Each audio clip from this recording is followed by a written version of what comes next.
Terima kasih. Selamat sore. Selamat sore. Terima kasih kita bisa berkumpul lagi. Saya akan berbagi sore hari ini mengenai isi. Kali yang lalu saya berbagi tentang metode latihan rohani dan sore ini saya mau lebih memfokus pada isi dari latihan-latihan rohani. Saya akan share screen. Terima kasih untuk kesabarannya.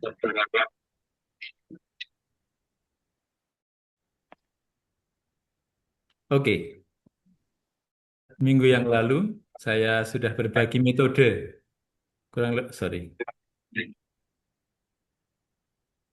Minggu yang lalu saya sudah berbagi metode, kurang lebih pengertian latihan rohani, tujuannya, lalu beberapa metode, penelitian batin atau eksamen, Lexio Divina, meditasi, kontemplasi, doa-doa, juga perayaan sakramen, kemudian dengan tool atau instrumen latihan rohani, tiga daya jiwa, itu yang saya lihat penting. Sore hari ini, saya akan berbagi tentang isi prolog, pengalaman Ignatius, kemudian isi doa, yang berikutnya latihan rohani mengantar kita menemukan gambar diri otentik dan gambar Allah. Yang ketiga, berdasarkan gambar diri dan gambar Allah itu kita bisa tumbuh menjadi pribadi otentik. Yang keempat, dampak bagi seluruh ciptaan. Nah, teman-teman, saya mulai dari pengalaman Santo Ignatius.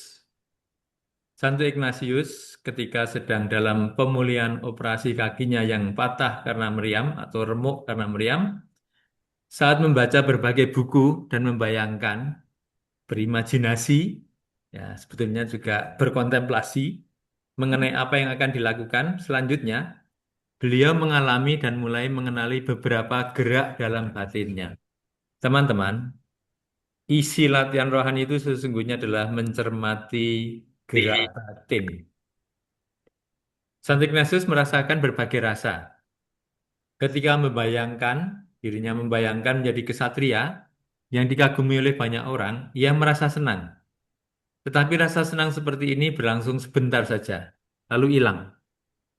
Ketika Inigo membayangkan berjalan ke Yerusalem, melayani orang lain seperti yang dilakukan Santo Fransiskus Assisi, atau membayangkan apa yang dilakukan Santo Dominikus, dia merasa senang. Dan rasa senang seperti ini berlangsung lama. Begitulah Inigo Ignatius mulai memperhatikan gerak batinnya dari pengalaman yang sangat sederhana. Wah, ternyata ada senang yang berlangsung pendek dan ada senang atau kebahagiaan yang berlangsung cukup lama dari hal sesederhana itu.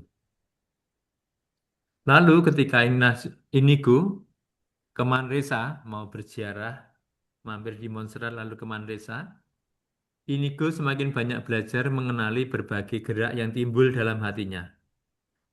Dia tinggal di Manresa sekitar 1 tahun. Rencananya hanya mau mampir, tapi akhirnya 1 tahun. Di Manresa, Inigo mengalami hari-hari terang dan merasa damai serta gembira. Dia juga mengalami saat gelap ketika berjuang dengan rasa bersalah atau dalam bahasa rohani skrupel, rasa salah, keraguan dan desolasi. Akhirnya Inigo juga mengalami masa terang ketika mendapat pencerahan dari Allah. Masa damai. Inigo menjalani mati raga, minta-minta dan silih untuk dosa. Dia merasa damai dan bahagia. Lihat di sini, rasa damai bahagia. Ia minta-minta bukan hanya untuk dirinya, tapi juga untuk orang miskin di rumah singgah Santa Lucia. Setelah melayani orang miskin, ia biasa pergi ke gua di Manresa untuk mati raga dan berdoa di sana. Kemudian muncul masa gelap. Ya, jadi mencermati gerak batin, yaitu nalar, rasa, dan kehendak. Masa gelap muncul ketika Inigo ingin mencapai kesucian dengan usahanya sendiri. Dia membuat program ketat, ikut misa, ikut doa, brevir, ofisi sore, dan kompletorium, 7 jam berdoa dengan berlutut, termasuk doa tengah malam, mati raga dan pantang anggur serta daging, menyiksa diri, mengaku dosa, dan menerima komuni tiap minggu. Lalu dari pengalaman itu muncul percobaan yang pertama. Teman-teman lihat di sini. Jadi muncul dalam pikiran Ignatius ketika dia mau melakukan hal yang luar biasa ini, muncul pertanyaan begini, kuatkah dirimu melakukan itu semua untuk 70 tahun? Perhatikan, di sini ini sesungguhnya adalah gerak roh jahat.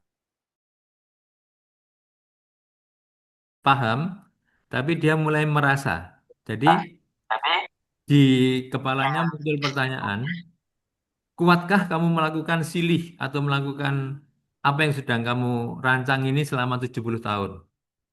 Inigo mencoba mencermati gerakan ini.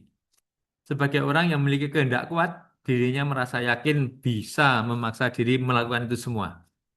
Tetapi kemudian ia mengenali bahwa pertanyaan itu berasal dari roh jahat. Dia sadar untuk berapa lama dia akan masih hidup. Ya, dia tidak tahu apakah masih seminggu lagi masih hidup atau sebulan lagi masih hidup atau 10 tahun tidak tahu. Di situ dia mulai mengenal ini tipuan. Karena apa?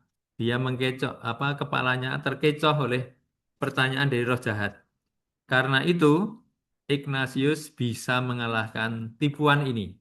Jadi ketika dia mau melakukan hal-hal baik ini, program ini, ada pikiran menyelinap, emangnya kamu tahan 70 tahun. Ignatius melawannya dengan cara tidak tahu apakah saya besok pagi masih hidup atau tidak, yang penting akan saya lakukan. Teman-teman, hal sesederhana ini sering muncul dalam diri kita, yaitu ketika kita mau melakukan sesuatu, langsung muncul gerak batin. Kesulitan ini, kesulitan itu, wah nanti begini, wah nanti begitu, wah nanti begini, wah nanti begitu. Itu modelnya seperti itu. Kedua, Inigo mengalami kekeringan meskipun sekuat tenaga berdoa. Jadi dia berdoa sekuat tenaga, tetap aja rasanya kering. Ketiga, Inigo memasuki masa skrupel atau masa ketika dia rasa bersalahnya besar sekali dan tidak habis-habis. Di Montserrat dia mengakukan seluruh dosa-dosa masa lalunya. Dia sudah mengakukan seluruh dosa-dosa masa lalunya. Namun dia masih juga menemukan ada yang belum disampaikan ke imam. Setiap kali ia mengaku dosa, selalu saja ada hal baru yang muncul di ingatannya. Pembimbingnya meminta dia, jadi begini, supaya kamu lepas dari rasa salah, skrupel itu, dia diminta untuk mengakukan sesuatu dosa, sorry, hanya bila itu jelas-jelas merupakan dosa, sorry itu kurang S. Jadi, hanya kalau itu jelas dosa, kamu boleh mengaku lagi. Persis disitulah masalahnya. Begitu Inigo mengingat sebuah dosa, semuanya tampak jelas bahwa itu dosa. Nah, maka dia mengaku lagi. Sampai akhirnya, Ignatius itu saking beratnya, ingin bunuh diri, ingin membunuh dirinya karena merasa tertekan dengan masalah rasa bersalah yang dihadapinya ini. Kelima, godaan untuk mengakukan semua dosanya lagi. Ia menjadi sedemi. Nah, ini dia. Jadi pada suatu momen dia itu merasa muak gitu loh, dengan seluruh kesulitan ini, ya, dengan tekanan ini semua, dengan semuanya dia merasa muak dan akhirnya dia mau lepas dari semua itu. Dan pada waktu itu dia lepas dari semua godaan ini, dari rasa skrupel, rasa bersalah ini, dan menjadi jernih kembali. Teman-teman, poinnya di sini adalah lihat, begitulah cara Ignatius ya mulai mengenali gerak batinnya, dan itulah poin penting dari latihan-latihan rohani. Mengenali gerak-gerak batin yang di dalam diri kita, ini dari roh baik atau ini dari roh jahat. Setelah lepas dari cobaan rasa bersalah, Inigo merasa damai. Dalam situasi damai, ternyata ada godaan, ada cobaan lagi. Jadi dia sudah merasa lepas dari itu, dia merasa terhibur, dia merasa konsolasi. Sering dia menghabiskan waktu untuk menikmati pencerahan batinnya itu. sehingga ia kurang waktu untuk tidur. Jadi daripada tidur dia menikmati hiburan-hiburan yang dia dapatkan itu. Melihat hal ini, Inigo mencermati dari mana datangnya dorongan menikmati pencerahan ini. Dan sangat jelas itu dari roh jahat. Kenapa? Waktu tidurnya jadi sangat kurang. Sejak di Manresa, Inigo pantang makan daging. Jadi ketika tiba di Manresa, dia memutuskan untuk pantang daging. Tetapi pada suatu pagi, setelah bangun tidur, muncul dalam imajinasinya, dalam apa gambaran, ada daging di depan matanya. Ada daging di depan matanya. Tetapi ya, Ignatius ternyata tidak tertarik sama sekali untuk makan daging itu. Ada daging, tidak tertarik sama sekali. Sungguh-sungguh tidak tertarik sama sekali. Dan pada waktu itu ia menyadari ada yang berubah dalam budinya. Dan mulai saat itu dia memutuskan untuk makan daging lagi. Dan Inigo tidak pernah ragu bahwa keputusan itu tidak keliru. Ya teman-teman, jadi dia pernah memutuskan untuk tidak makan daging. Ya, untuk mati raga. Tetapi pada suatu pagi, dia itu bangun tidur seperti melihat ada daging di depan matanya. Tetapi dia tidak tertarik untuk makan. Dan persis pada waktu itu dia paham. Ya, sekarang ya dia tidak tertarik lagi untuk makan daging. Maka justru dia memutuskan, saya akan makan daging lagi. Lihat, ini adalah eh, yang diceritakan oleh Ignatius dalam autobiografinya kepada apa para Yesuit pertama. Nah, melalui seluruh cobaan ini, Inigo diajari oleh Allah untuk membeda-bedakan gerak roh di dalam dirinya. Masa Manresa merupakan masa Ignatius dididik oleh Allah, seperti murid SD diajari oleh gurunya. Jadi masih sangat sederhana. Kerja keras, ketekunan, kesediaan mendengarkan, keterbukaan batin Inigo memberi ruang bagi Allah untuk bekerja. Melalui kesulitan yang panjang, akhirnya Inigo diundang untuk mampu melihat segalanya baru. Kita bisa belajar dari Ignatius. Kita pun setiap hari mengalami banyak sekali gerak batin. Saya yakin.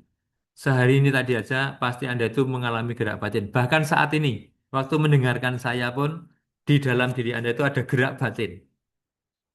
Kita perlu murah hati untuk mau memberi waktu melihat gerak batin kita setiap hari. Perhatikan bagaimana rasa damai, kegembiraan, harapan, semangat muncul dalam hidupku. Perhatikan juga bagaimana aku menjadi lesu, kecewa, iri, ya, dalam hidup sehari-hari. Jadi mulailah dengan mencermati rasa-rasa seperti itu. Kenali bagaimana cara Allah membimbingku. Ya, jadi Roh Allah itu selalu membimbing kita untuk maju, ya, untuk akhirnya menjadi damai, menjadi penuh harapan, ya, menjadi berani, dan kenali juga cara roh jahat menipuku atau mengecohku. Biasanya roh jahat itu selalu memberikan kesulitan-kesulitan. Nanti nggak bisa loh, kamu nanti begini loh, nanti begini. Padahal belum melakukan, sudah diberi banyak kesulitan.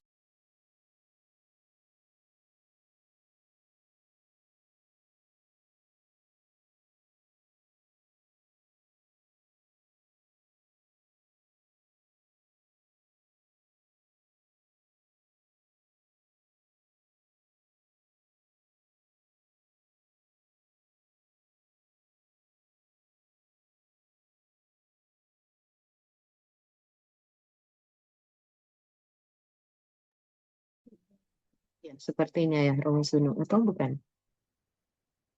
Iya, Romo nge-freeze ya teman-teman ya.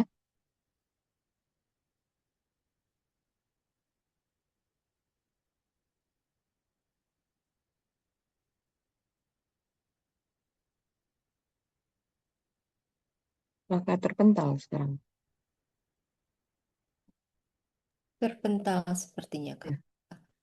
Oh nih sudah ada. Sorry, saya terlempar lagi ya.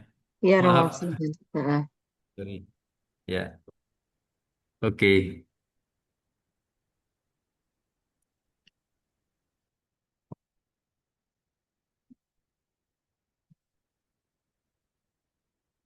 Ups, keliru.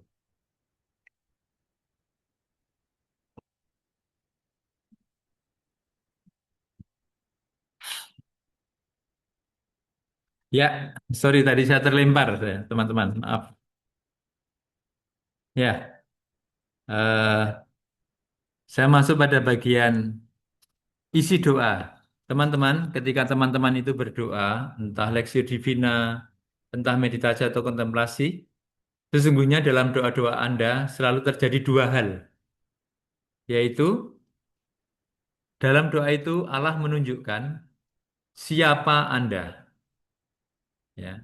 Allah menyatakan siapa Allah bagi Anda.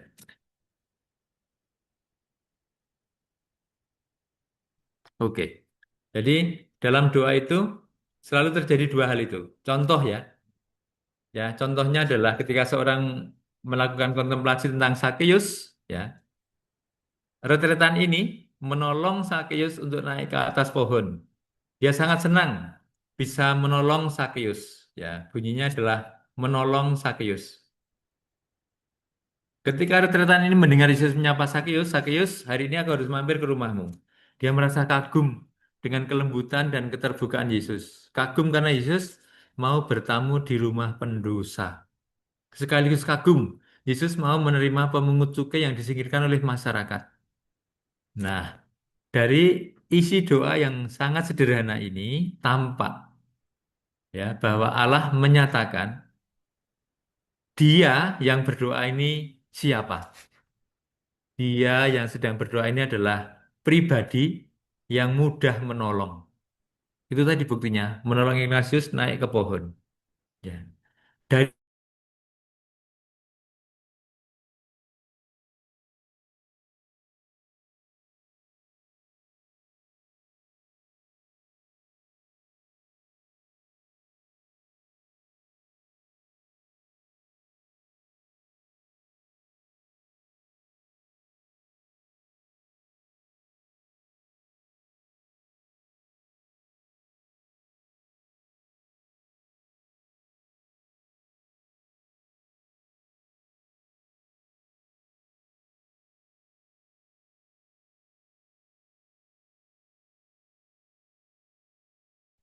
saya hilang lagi. Saya hilang lagi. Ups. Bentar, kalau gitu saya akan masuk ke ganti jaringan. Bentar, saya bantu dulu. Oke, sebentar teman-teman. Yuh.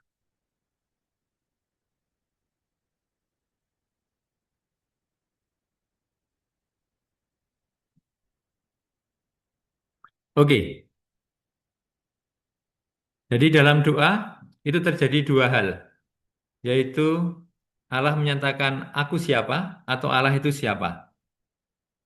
Fuh.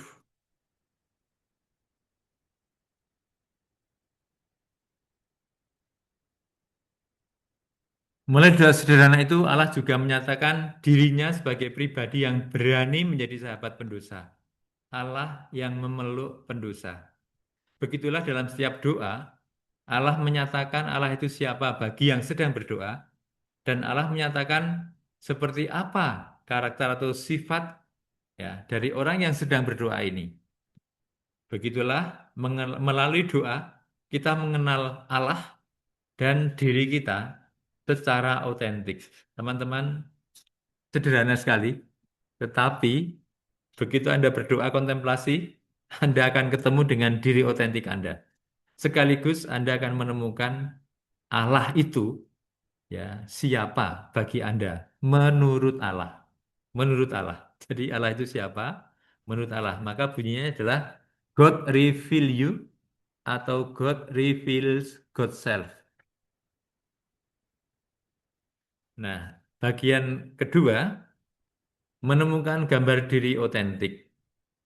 Teman-teman, tahun 2000 ketika saya sedang belajar teologi tingkat 3, Saya merasa khawatir. Saya akan segera masuk dalam tahbisan imamat, sementara saya menemukan bahwa diri saya itu mudah atau sering marah. Maka saya mengambil keputusan untuk memeriksa apa yang menjadi alasan marah saya. Saya kumpulkan pengalaman-pengalaman kemarahan saya satu persatu. Saya kumpulkan satu persatu, lalu saya lihat satu persatu. Apa yang menjadi alasan marah saya. Dan ketemu, yaitu saya ternyata marah kalau tidak dipercaya. Ya, jadi saya itu pernah tidak dipercaya oleh ibu, oleh bapak, oleh kakek terutama, nenek jarang-jarang, atau sekali teman-teman saya. Dan ternyata ketika tidak dipercaya marah, maka ketemu. Ternyata saya marah kalau tidak dipercaya, konsisten, konsisten. Teman-teman nanti juga bisa memeriksa kalau teman-teman itu jengkel, khawatir, kecewa, marah, sedih, periksa sebentar apa yang menjadi sebab atau nalar dari rasa-rasa itu. Yang membuat saya marah adalah ingin dipercaya, saya minta dipercaya, saya butuh dipercaya. Itulah need saya. Teman-teman, lewat latihan rohani, kita juga bisa mengenali diri kita dengan cara sesederhana ini. Need saya adalah ingin dipercaya. Dan begitu itu saya balik, itu menjadi value saya. Jadi need-nya ingin dipercaya, dibalik menjadi mempercayai. Teman-teman, ini isi latihan rohani. Menemukan diri saya itu sesungguhnya siapa. Bila aku ingin didengar, maka value-ku. Bila aku ingin dihargai, maka value-ku menghargai. Begitulah caranya, ya. Dan ketika saya ada kesempatan untuk percaya pada teman, ya, pada saudara atau siapa saja, saya lakukan itu. Saya mencoba untuk percaya pada para novis, ya, di Serikat Yesus, juga nanti pada teman-teman para romo yang akan belajar bersama-sama tersiat 6 bulan ke depan.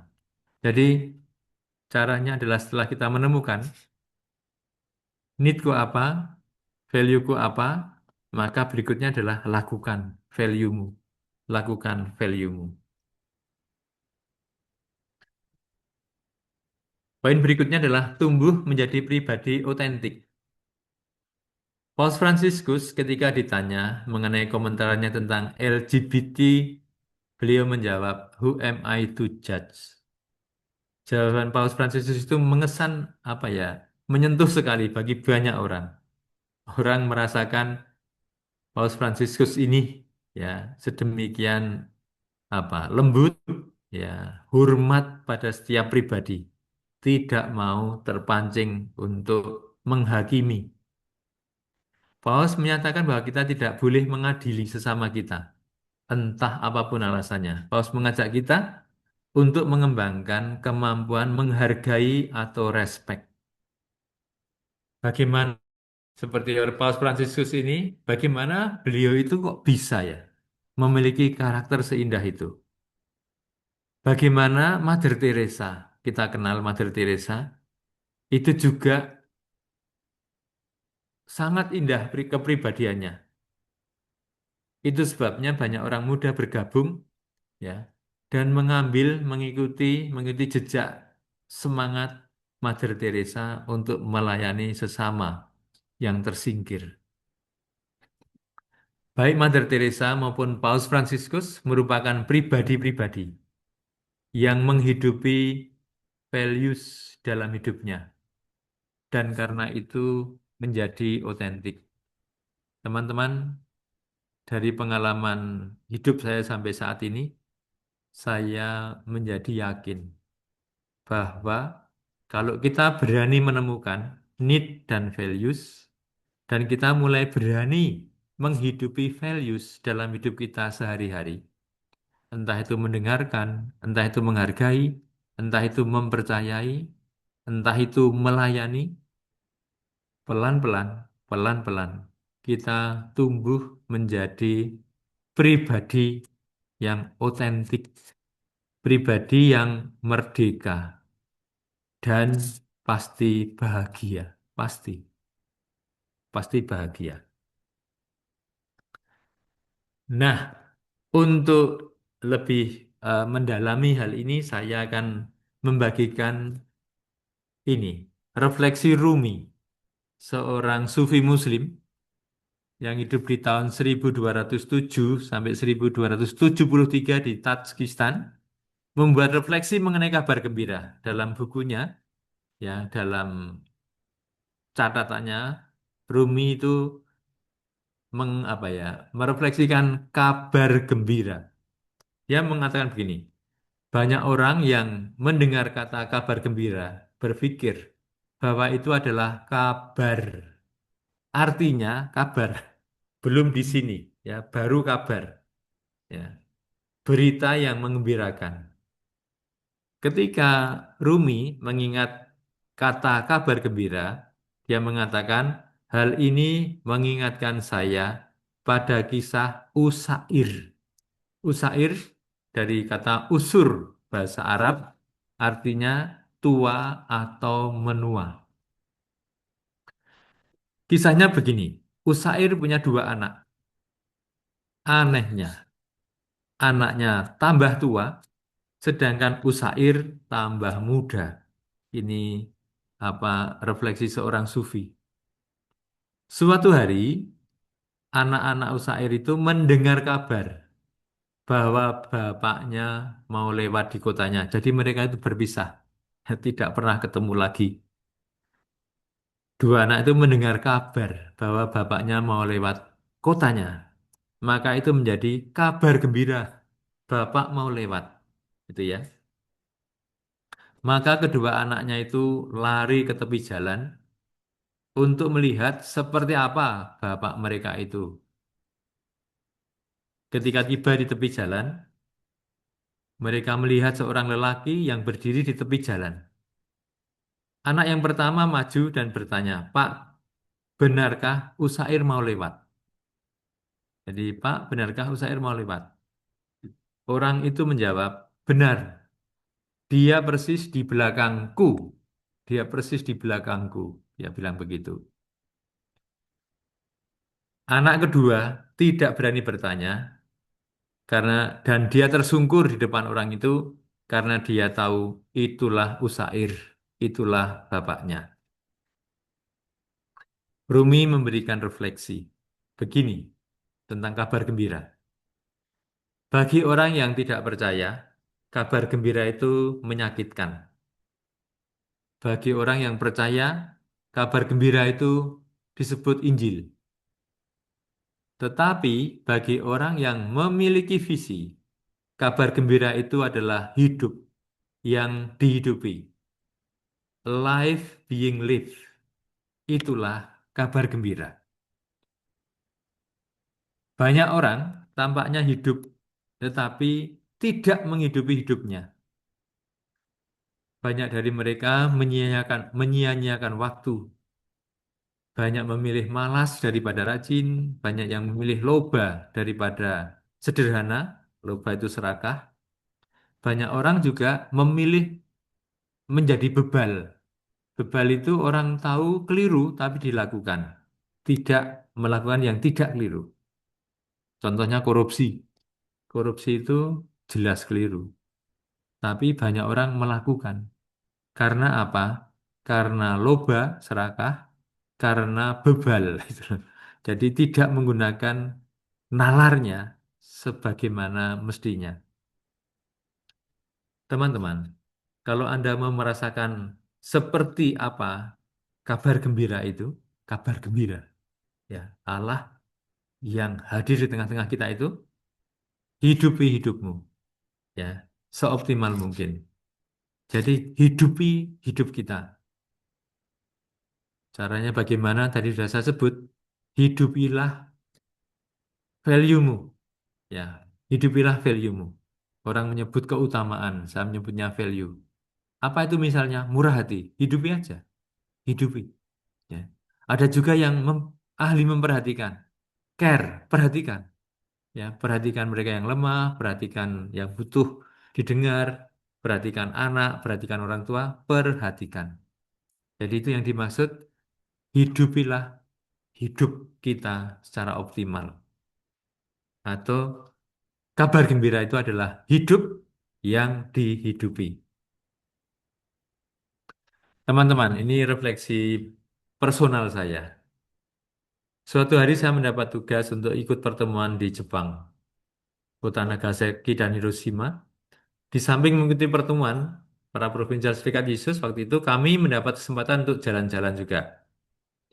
Suatu saat saya melewat di atas jembatan sebuah sungai yang cukup lebar, sekitar 15 meter. Yang mengejutkan saya adalah tidak ada sampah di sungai tersebut dan saya bisa melihat dengan jelas dasar sungai karena airnya jernih. Saya betul-betul heran, kok bisa ya? Sungai di tengah kota, jernih, bahkan dasarnya itu kelihatan. Menyaksikan pengalaman itu saya tersadar, bangsa ini, orang Jepang ini, memang luar biasa. Mereka tidak lagi membuang sampah. Mereka itu ahli mengambil sampah dan mengelola sampah. Begitulah hidup bersama menjadi menyenangkan. Sungai-sungai bersih, ya, jernih, ikan-ikan koi dipiara dengan alami luar biasa indah.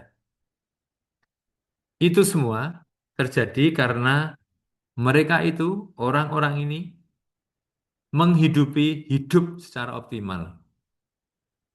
Ada juga kisah waktu ada Olimpiade di Melbourne, yang berkisah itu teman-teman kami di Melbourne.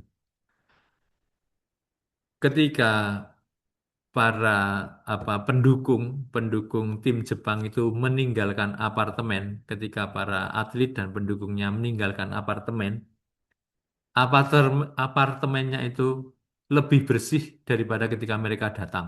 Jadi mereka itu ahli itu. Jadi ketika meninggalkan tempat, tempatnya dibersihkan, lebih bersih daripada ketika mereka datang. Itu kesaksian teman-teman di Melbourne. Juga kita pernah lihat ya teman-teman Jepang ini ya suatu hari hadir yang memberi support pada timnya di Jakarta dan ternyata mereka membersihkan semua sampah yang ada di tempat mereka menonton itu. Ini contoh orang yang menghidupi hidupnya. Saya hanya melihat mengambil beberapa gambar. Nah, berikutnya, panggilan untuk menjadikan seluruh ciptaan bermartabat. Tema kita itu latihan rohani, ya, sebagai sarana untuk menjadi bermartabat, memartabatkan manusia, dan memartabatkan seluruh ciptaan. Begini teman-teman, ketika manusia-manusia mendapat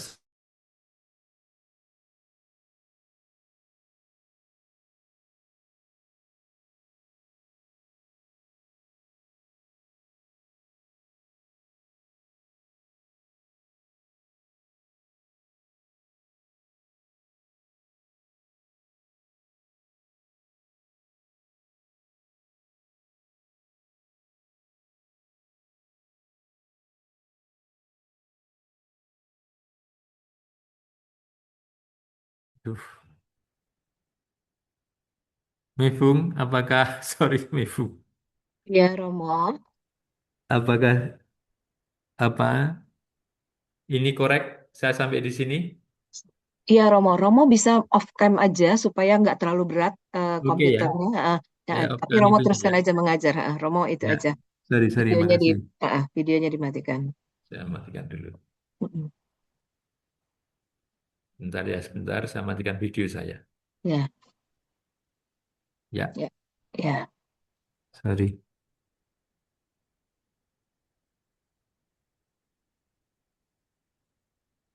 Teman-teman, saya sampai di poin ini, yaitu poin menjadikan seluruh ciptaan bermartabat.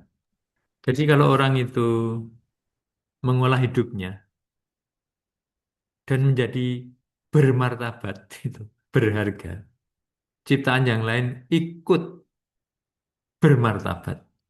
Contoh orang-orang Norwegia, kita tahu mereka luar biasa. Pendidikannya bagus, ya, hidup sosial bagus, Mereka memanfaatkan sumber air yang melimpah dan menjadikannya pembangkit tenaga listrik alami. Norwegia menjadi salah satu negeri dengan energi hijau di atas 75%, menggunakan energi air, pembangkit listrik tenaga air. Hutan pohon eukaliptus di Australia, yaitu ada sebuah gunung dengan hutan eukaliptus, dipelihara dengan sangat baik.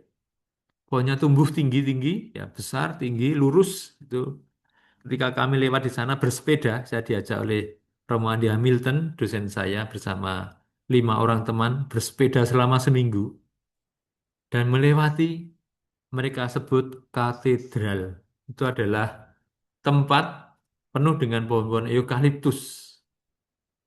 Pohon seperti ini dipanen, bisa dipanen, tapi ditanam lagi. Ya, itu adalah apa kehebatan orang-orang yang maju dalam hidup.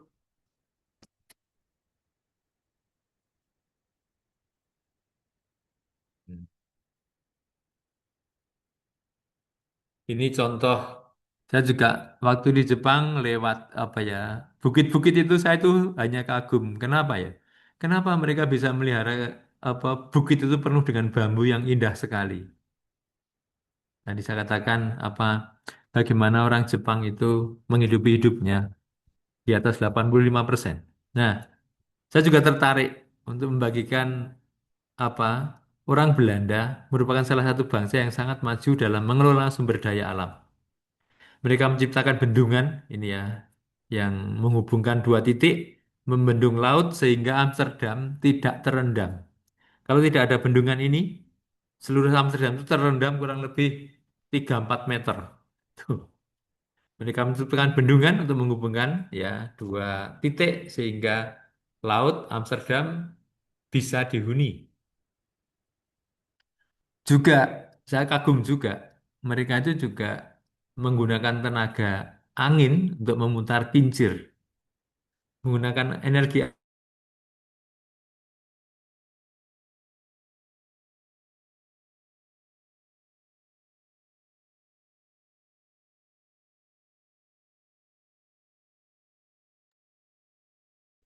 Suara Romo hilang lagi sepertinya. Energi dari kincir angin ini menjadi apa green energy. Ini taman tulip di Keukenhof. Mengapa saya tampilkan? Karena begini, melihat keindahan orang itu tertransformasi. Ya, termasuk saya. Waktu saya lihat itu gila ya. Mereka bisa membuat taman seindah ini. Ya, benar, tidak keliru, relevan, maka jadi indah. Ternyata keindahan itu luar biasa dan mampu mengubah. Saya tergerak untuk meniru bagaimana menyusun suatu taman menjadi taman yang indah. Jadi itulah proses transformasi karena melihat keindahan. Begitu pula hidup yang dihidupi menjadikan hidup kita indah dan menginspirasi banyak orang. Contohnya Mother Teresa, contohnya Paus Fransiskus. Itu hidupnya itu indah sekali. Sehingga itu menggerakkan banyak orang. Tapi keindahan juga ada di alam ya, seperti yang saya tunjukkan ini ya, gunung dan sebagainya. Nah, saya cerita pengalaman saya personal. Jadi tahun 20 saya ke kursus pertanian tani Salatiga untuk sabbatical. Dan di sana saya mulai menekuni apa mulai menekuni spirit dari FAO sebenarnya ini. Jadi Healthy Soil for Healthy Life. Sejak tahun 2020 saya menekuni kegiatan Smart Scientific Farming di kursus pertanian Taman Tani Salatiga. Saya terinspirasi oleh video sebuah keluarga di Jepang yang menanam stroberi dengan sangat cantik. Itu sekitar 10 greenhouse. Dikerjakan oleh sekitar berapa? 9-10 orang dalam keluarga. Dan kebunnya bagus sekali. Apa yang menarik bagi saya? Lahan itu disiapkan, diberi kompos, diberi makanan, diberi nutrisi. Benih stroberi disemai dengan rapi. Lalu bedengan-bedengan penanaman ditutup dengan mulsa untuk mengurangi penguapan air. Saya demikian terinspirasi oleh kecantikan kebun stroberi tersebut hingga saya putuskan, nah ini kehendak saya. Saya mau meniru metode mereka. Maka di KPTT Salatiga saya mulai dengan mengelola mengelola tanah. Tanah di sana kami beri kompos, yaitu eh, kompos biogas 40%. Kami beri kokopit sabut kelapa 20%.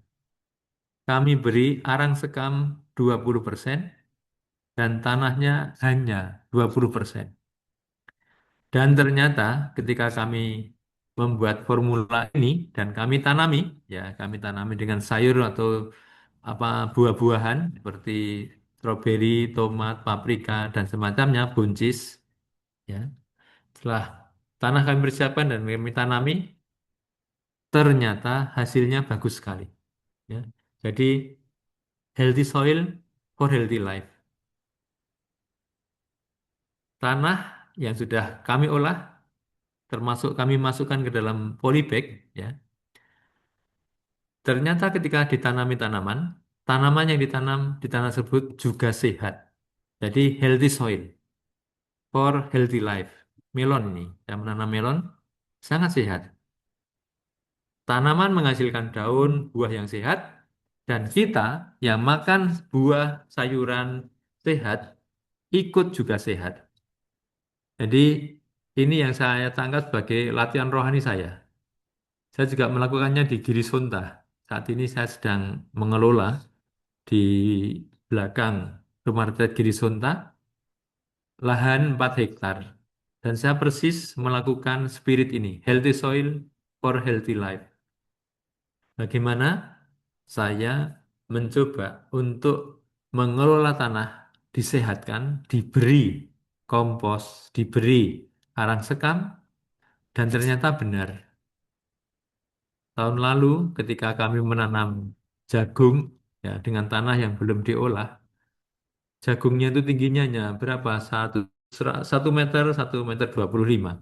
Ketika tanah diolah, jagungnya menjadi 2 meter. Tumbuh dengan sangat cepat dan hasilnya luar biasa apa banyak.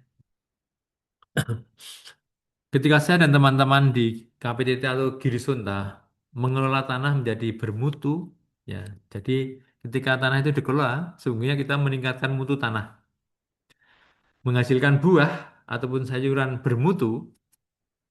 Kami yang mengerjakan perlahan-lahan juga menjadi manusia bermutu.